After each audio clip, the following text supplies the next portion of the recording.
اتتفتويا ويدما زفقرخيا ود تبعتاي بمصحاف تكست بمغبار ناب عمق فقري كتاتويا كم تخلي تفلطدو اتوم تتقميوم قالاتن اتصحفيوم ملእክትታትን ኣብ ናይ ፍቅራዊ ህይወት ሙሉእ ብሙሉእ ክቅይሩ ይኽእሉ እዮም ዋና ንስኸ ፎከስ ክትገብርሉ ዘለኪ እቶም ቃላት ኣብ ምምራጽ እዩ እትጽሕፍዮም መልእኽቲ ክተዋግዕዮ ወይ ድማ ክትዛረብዮ ከለኺ ትናገሩዮም ቃላት ብምምራጽ እዩ ለማዓንቲ ምሳየ ምስሓፍትኺ እንተደኣ ጻኒሕኺ ድማ እቲ ዝፈተኽዮ ወዲ ወይ ድማ ኣፍቃሪኺ ኣባኺ ዝነበሮ ፍቅሪ ንክውስኽን ካብ ልቡ ንከፍቅረክን ትጥቀምሎም ዝግብኡኺ ቃላትን ትጽሕፍዮም ዘለኪ መልእኽትታትን ሓደ ብሓደ ዝርዝር ኣቢለ ክነግረክ እየ ካባኺ ልደልዮ ነገር እንተደኣ ሃልዩ ድማ ሓፍተይ እዛ ቪድዮ ላይክ ጌርኺ ብጅማር ጥራይ እዩ እስካብ መወዳእታ ምሳየ ጽንሒ ሰላማት ፍትዋተይ ሎማዓንቲ ድማ ከም ዝሰማዕኽኖ ጽቡቕ ብዝኾነ ሓሳብ ተመሊሰ ኣለኹ ሎማዓንቲ ነዋግዖ ወግዒ ድማ ወዲ ተባዕታይ ቴክስት በመግባር ወይ ድማ ብስልክ ጥራይ በአካል ዘይንረኽቦ በተለይ ድማ ኣብ ስደት ዘለና ኣሕዋተይ እቶም ዘፍቀርናዮም ወይ ድማ ፍቀርትና ብኸመይ መንገዲ ቴክስት ክነዋግዖም ተለና እዩ ወይ ድማ ብስልክ ክንዛረቦም ዝግብኡና ጽቡቓት ዝኾኑ ቃላት ብኸመይ ክንጥቀመሎም ከም ንኽእል ዝርዝር ኣቢለ ክነግረክን እየ ሎማዓንቲ ፎከስና ዝኸውን ድማ ኣብ ቴክስት ምጽሕሓፍ እዩ ዝኸውን ስለዚ ድማ ነዛ ቻናለይ ሓዳሽ እንተደኣ ኮንክ ሓፍተይ ቻናለይ ሰብስክራይብ ብምግባር ቤተሰብ ኹኒ ኣብ ኮመንት ጽቡቓት ሓሳብ ትጽሕፋለይ ኣሕዋተይ ድማ ኣይረሳዕኹን ብጣዕሚ እየ ዘመስግነክን የቐኒለይ ንእሽተይ ጥፍእ ብማለይ ድማ ኣቐዲመ ይቅርታ ሓትት ኣለኹ ሕጂ ቀጥታ ናብ ጉዳይ ከኣቲ ያው ቃላት ዓበይቲ ሓይልታት እዩ ዘለዎም ቃል ሓያል እዩ ቃል ይሰብር ቃል ድማ ይቐንዕ ክበሃል ንሰምዒና ብፍላይ ድማ ኣብና ፍቕራዊ ህይወት እንጥቀመሎም ቃላት ነቲ ፍቕርና ልክዓቢ ልክጉልብት ብጣዕሚ እዮም ዝሕግዙና ቃላት ሰብ ልክፈትወና ሰብ ልከፍቅረና ይገብሩ እዮም ብኡ ልክዕ ድማ ብንጥቀሞም ቃላት ሰባት ንክርሕቑናን ንክጸልኡናን እውን ይገብሩ እዮም ስለዚ ንዚ እዩ ድማ ሓፍተይ ቃላት ዓብይ ሓይሊ እዩ ዘለዎም ሎማዓንቲ ድማ ኣብቲ ናይ ፍቕራዊ ህይወትኺ ትጥቀሙሎም ቃላት ምርፅርፅ ኣቢለ ምፅኤልካ ኣለኹ ንሎማዓንቲ ድማ 5 ብጣዕሚ ሓየልቲ ዝኾኑ ቃላት እየ ክነግረኪ ተደሊኺ ብቴክስት ክትልእኽሉ ትኽእሊ ወይ ድማ ስልኪ ኣዋጊዕኺ እቲ ዝነበረኩም ፍቕሪ ንክጥንክር ዝገብሩ ብጣዕሚ ፓወር ዘለዎም ቃላት እዮም እቲ ናይ መጀመርያ ቀዳማይ ነጥቢ ዝኸውን ቃል ድማ ተስሕቐኒ ኢኻኮ ተዝናንየኒ ኢኻኮ ወይ ድማ ደስ ኢኻ ትብለኒ ዝብል ቃል እዩ እዚ ቃል እዚ ቀሊል ይመስለኪ ነገር ግን ንወዲ ተባዕታይ ዓብይ ትርጉም ዘለዎ ቃል እዩ እዚ ድማ እንታይ ንክሓስብ እዩ ዝገብሩ ሓፍተይ ምስኡ ክተዋግዕን ከለኺ ምስኡ ቴክስት ክትጽሓሓፍን ከለኺ ከም ዘስሕቐኪ ከም ዘዝናንየኪ እዩ ንባዕሉ ዝሓስብ ምስኡ ክትኸኑን ከለኺ ከም ትሕጎስለኺ እንተደኣ ፈሊጡ ሓደ ወዲ ተባዕታይ ብጣዕሚ እዩ ደስ ዝብሎ ከምኡ ብምግባርኺ ብምፍላጡ ንዕኡ ዓብይ ኩርዓት እዩ ዝስምዖ ምክንያቱ ኩሉ ግዜ ወዲ ተባዕታይ ምሳኺ ክዕልል ወይ ድማ ክጫወትን ከሎ ዝጥይቆ እዩ ይሕጉሳ ደለኹ ይኸውን ይዝናንያ ኣለኹ ዶ ይኸውን ከመይ ይጥቀመለኹ ዝቃላት እናበሉ ስለዚ ጭነቁ ሓፍተይ ምስኺ ተስሕቐኒ ኢኻ ተዝናንየኒ ኢኻ ምሳኻ ክኾንን ከለኹ ደስ እዩ ዝብለኒ ምሳኻ ክዕልል ክጽሓሓፍን ከለኹ ደስ ዝብል ስምዒት እዩ ዝስምዐኒ እንተይልኽዮ እዚ ቃል እዚ ካባኺ ብምስምዑ ጥራይ ዝስምዖ ሓጎስ ከይመስለካ ሓፍተይ ብጣዕሚ እዩ ደስ ዝብሎ ምክንያቱ ካብቲ ዝነበሮ ጥርጣረ ጭንቀት ፍርሓት ኢኺ ኣወጊድኽሉ ዘለኺ ስለዚ ድማ ሓፍተይ እዚ ዝብለክ ዘለኹ ቃልኩ ሓፍተይ ክሰምዖ ስለ ዝደለየ ጥራይ እምበር ከዋግዐክን ከሎ ክዕለክን ከሎ ብዙሕ ጨዋታ ክጫወተክን ከለኩ ክትስሕቂ ከለኺ ሕጉስቲ ከም ምዃንክኮ ይርኢኮ እዩ ኣብ ብልተፈላለዩ ተንጸባርቆ ኢኺ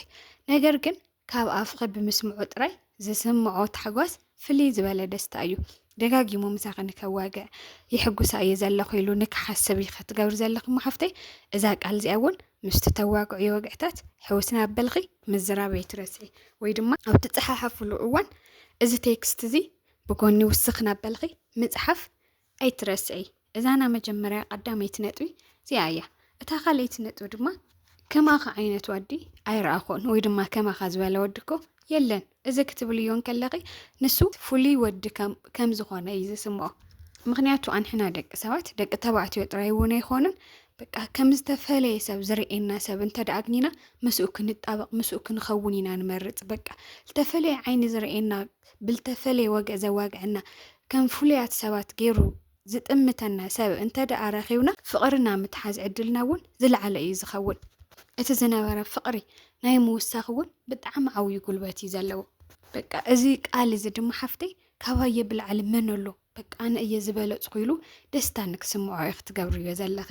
ኣንሕና ደቂ ኣንስትዮ ኳሲ ሓደ ዝተፈለየ ወዲ መፂኡ እስኩ ፍልይቲ ኢኺ በቃ ብፍሉይ ዓይነት ትሪት ክገብረና እንከሎ ክንከባኸበና እንከሎ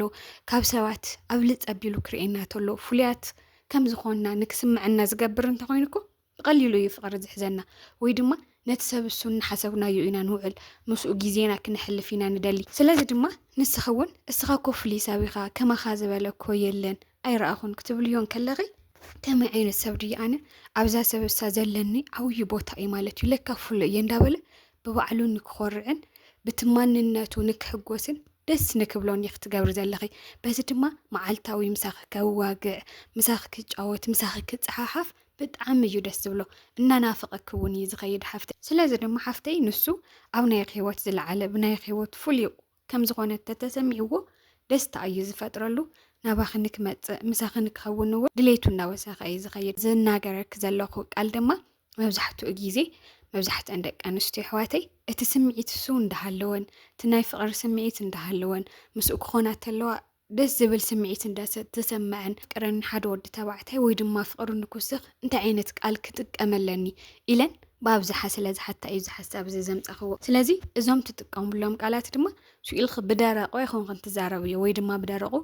ኣይኮንክን ትፅሕፍዮ ኣብቲ ተዋግዕዎ ወግዕታት ኣብቲ ትፀሓሓፍሉ መልእኽትታት ክትዘራረቡን ከለኹም ኣብ ማእኸል ከም መጣዓዓሚ ኣእትው እንዳበልኺ ኢኺ ክትዛረቡ እየ ዘለኪ እታ ሳልሰይቲ ነጥቢ ድማ እዚኣ ድማ ፍልይ ዝበለ ፅብቕቲ ዝኾነት ቃል እያ ንስኻ ኣብ ዘለኻዮ ኩሉ ኣነ ይምችወኒ እዩ እዚ ብጣዕሚ ደስ ዝብልን ሓያል ቃልን እዩ ሓፍተይ ምክንያቱ እዚ እምነት ኣብ ዝወዲ ተባዕታይ እሱ ከም ዘለኪ ዘርኢ ዓብዪ ቃል እዩ እዚ ቃል እዚ ድማ ብብዙሕ ክትርጎም ይኽእል እዩ ዋላ ሲኢኑ ድዩ ኣብ ዝፀገሞ ሰዓት ድዩ ኣብ ዝኾነ ይኹን እዋን ምስኡ ጥራይ ክትኾነ ከም ትደሊ ንሱ ተሃልዩ ንዓኽ እኹል ከም ዝኾነ ምንም ነገር ዝጎድለክ ዓይነት ስምዒት ከም ዘይስምዐኪ ኣብኡ እምነት ዝለዓለ ከም ዝኾነ እኽተርእዮ ዘለኺ እስኻ ኣብ ዘለኻዮ ኩሉ ምንም ነገር ዋላ ይሃሉ ፀገም የለን ክትብልዮ ዘለኺ ሓፍተይ እዚ ድማ ብፍላይ ድማ ብዝናሎሚ ግዜ ዘሎ ደቂ ኣንስትዮ ገንዘብ እየን ዝፈትዋ መኪና ዘለዎ ወዲ ገዛ ዘለዎ እየን ዝፎትያ ዝብል ኣመለኻኽታ እውን ዝሰብር ቃል መሲሉ ይስምዐኒ ምክንያቱ ናቱ ህላዌ ጥራይ እዩ ዘተሓሳስበክ ንስኽ እምበር ካልኦቱ ትርፊ ዳሕራይ ዝመፅእ ነገር ከም ምዃኑ እኽተርእዮ ዘለኺ ስለዚ ድማ ሓፍተይ ነዚ እዩ ድማ እዛ ቃል እዚኣ ሓያልን ፅብቕትን እያ ዝበልኩኺ እዚ ቃል ክትብልዮን ከለኺ ድማ ሓፍተይ ሓምቲ ዓንቶ ዝተዛረብኩኺ እቲ ቀዳማይ ወሳኒ ነገር ከም ተኣምኑ እየ ክትዛረቡ እየ ዘለኺ ኣብዚ ከድኺ ብኡ ከም ትተኣማመን እየ ክትዛረቡ እየ ዘለኺ እዚ ድማ ሓደ ወዲ ተባዕታይ ብጣዕሚ ክሰምዖ ዝደሊ ቃል እዩ ምክንያቱ ብኡ ትተኣማመን ጓል ኣንስተይቲ ጀግና ኢላ እትቐርፆ ንሱ ተሃልዩ ኣነ ምንም ኣይኾንን ኢላ እትቐርፆ ጓል ኣንስተይቲ ምርካብ ማለት ከም ትዕድልቲ እዩ ዝቆፅሮ ሓፍተይ እዚ ድማ ብቃላት ብቻ ዘይኾነ ዝነግረክ ዘለኹስ ብትኽክል ብፅንዓት እውን ዝተፀንዐ እዩ ኣብዚ ሓደ ደቂ ተባዕትዮ ብኦም እትተኣማመን ጓል ኣንስተይቲ ከም ጅግና እትሪኦም ጓል ኣንስተይቲ እንተረኺቦም ከም ዕድለኝነት እዮም ዝሓስብዎ ስለዚ ድማ ተፍቃሪኺ ወይ ድማ ትከፍቅረክ ትደልዮ ወዲ ተባዕታይ ኣነ ዕድለኛ እየኩ ንዓኣ ምርካበ ኢሉ ፍቕሩ ንክውስኽን ኣባኺ ዝነበሮ ፍትወት እውን እናለዓለ ንክኸይድን እንተደኣ ደሊኺ እዛ ቃል እዚኣ እውን ምጥቃም ከይትርስዕ ኢኺ ብጣዕሚ ፅብቕቲ ቃል እያ እታ ራብዒት ነጥቢ ድማ ኣብ ናተይ ህይወት ንስኻ ስለ ዝኣተኻ ብጣዕሚ ሕጉስቲ እየ በልዮ ኣብ ናተይ ህይወት ውሽጢ ንስኻ ምህላይኻ ክሓስብ እንከለኹ ድማ ደስ እዩ ዝብለኒ ንስኻ ስለ ዘለኻኒ ምሳኻ ንዘሕልፎም ግዜያት ኩሉ ምሳኻ ዘዋግዖም ወግዕታት ኩሉ ብጣዕሚ እዮም ደስ ዝብሉኒ ምስታ ናይ መጀመርያ ቀዳመይቲ ነጥቢ ድማ ከይትተሓዋወሰክን ሓፍተይ እታ ናይ መጀመርያ ነጥቢ ዝበልኩኹን ደስ ትብለኒ ኢኻ እያ ተስሕቐኒ ኢኻ ተሐጉሰኒ ኢኻ ተዝናንየኒ ኢኻ ትብል ቃል እያ ነይራ ኣፍታ ናይ መጀመርያ ነጥቢ ዝረኣና እያ ማለት እዩ እሳ ድማ ከመስተያየት ኢና ንህቦ ዘለና ነተፍቃሪና ወይ ድማ ነትወዲ ተባዕታይ እዛ ራብዒት ቃል ግን ካፍታ ናይ መጀመርያ ቃል ትፈልያታይ መሲልክ ሓፍተይ በቃ ምሳኻ ንዘሕልፎም ኩሉ ግዜያት ምሳኻ ዘዕልሎም ዕላላት ምሳኻ ዝፀሓሓፎ ፅሑፋት ክኾን ይኽእል ብቻ ምሳኻ ዝኸዶ ቦታታት በዓልኺ እውን ክትውስኸሉ ትኽእል ኢኺ ሕጉስቲ እየ ኣብ ንገብሮም ኩሎም ነገራት ብጣዕሚ ሕጉስቲ እየ ንስኻ ኣብ ህይወተይ ውሽጢ ምህላይኻ ሓጎስ እዩ ዝስምዐኒ ኩርዕቲ እየ ብባዕለይ ንዓኻ ብምምራፀይ እውን ክኸውን ይኽእል እዩ ንስኻ ኣብ ህይወተይ ብምህላውኻ ንዓኻ ምርጫይ ብምግባረይ ድማ ሕጉስቲ እየ ከም ንምባል ደልየ እየ ሓፍተይ ምክንያቱ ምስታናይ መጀመርያ ነጥቢ ከነጻጽረልክ ዘለኹ ድማ እታ ናይ መጀመርያ ነጥቢ ንዑ ትምልከት አስተያየት ይክትብየ ዘለኸ ወይ ድማ ሓሳብ ርእይቶ እዚኣ ግን እሱ ኣብ ህይወት ብምህላዩ ንስኺ ንዑ ብምምራፅኺ ሕጉስት ከም ዝኾንኺ ብትመርፅዮ ነገር ከም ትኾርዒ ኢኺ ክተርእዮ ዘለክን ወይ ድማ ፅሕፍሉን ክተዋግዕዮን ዘለኪ እዚ ድማ እቲ ምስኡ ተሕልፍዮ ግዜያት እቲ ምስኡ ተዋግዕዮ ወገታት እትገልጽሉ ጥቡቅ ሓሳብ መሲሉ ይስማዕኒ ሓፍተይ እዛ ቃል እዚኣ እውን ምጥቃም ኣይትረስዒ ደቂ ተባዕትዮ ብደንቢ ክሰምዕዋ ዝደልይዋ ቃል ስለ ዝኾነት እዚ ብዝገበር ቁፅሪ ድማ ምሳይ ክትኸውን ተላለክ ሕጉስቲ እያ ኣነ ደው ኢለ ክዕልላት ኣለኹ ቴክስት ክልእኸላን ከለኹ ደስ ዝብላ ክትሕጎስ እያ እንዳበለ ልበለፀ ንዓኺ ግዜ ንክበክን ምሳኺ ግዚኡ ንክሕልፍን እውን ዝሕግዘኪ ሓሳብ እዩ እቲ ሓምሸይቲ ናይ መጨረሻ ነጥቢ ዘቕመጥኽዋ ድማ ሓፍተይ ዕድለኛ እየ ዝብል ቃል እዩ ንስኻ ብጎነይ ብምህላይኻ ዕድለኛ እየ ንዓኻ ብምምራፀይ ዕድለኛ እየ ኣፍታ ካልአይቲ ነጥቢ ንዕኡ ብምርካብኺ እሱ ፍሉይ ከም ዝኾነ ንክስምዖ ንስኻ ኮ ፍሉይ ሰቢኻ በልዮ ኢለክ ነይረ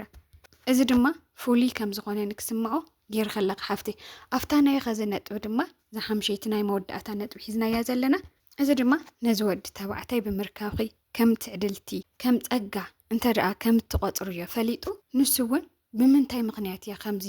ተሓስበኒ ዘላ ኢሉ ብጣዕሚ ልክሓስብን ስለናይኺ ብዙሕ ንክመራመርን ክትገብር እየ ዘለኻ ሓፍተይ ስለናይኺ እንዳሓሰበ ክውዕልን ከሎ ድማ ብኡ ልክዕ ፍቕሪ እውን እናወሰኸ እዩ ዝኸይድ ስለዚ ድማ ሓፍተይ ንዓኻ ብምርካበይ እኮ ዕድለኛ እየ ምሳኻ ብምውጋዐይ ምሳኻ ምስ ዘሕልፎም ግዜታት ኩሉ ዕድለኛ እየ በልዮ ሎማዓንቲ ኣነ ይሕልኽን ይመስለኒ ኣሕዋተይ ናሎማዓንቲ ሓሳባተይ ድማ ከም ዝሰማዕኽኖ እዚኣቶም እዮም ነይሮም እዘን 5 ነጥብታት ብትኽክል ተጠቒምክለን ድማ እተፍቃሪኽ ወይ ድማ ትዝደለኽዮ ወዲ ተባዕታይ ኣብ ኢድክ ዘይተእትዩሉ መንገዲ ኣይህሉን ንቻናለይ ሓዳሽ እንተደኣ ኮንኺ ቻናለይ ሰብስክራይብ ብምግባር ቤተሰብ ኹኒ ሓሳበይ ከም ዝጠቕመኪ ከም ትፈትውዮ ድማ ይጠራጠር እትደልዩ ሓሳብ ድማ ኣብ ኮመንት ጻሓፍለይ ቀጻሊ ካሊ ብጠቃሚ ዝኾነ ቪድዮ ክስካብ ንራኸብ ቻው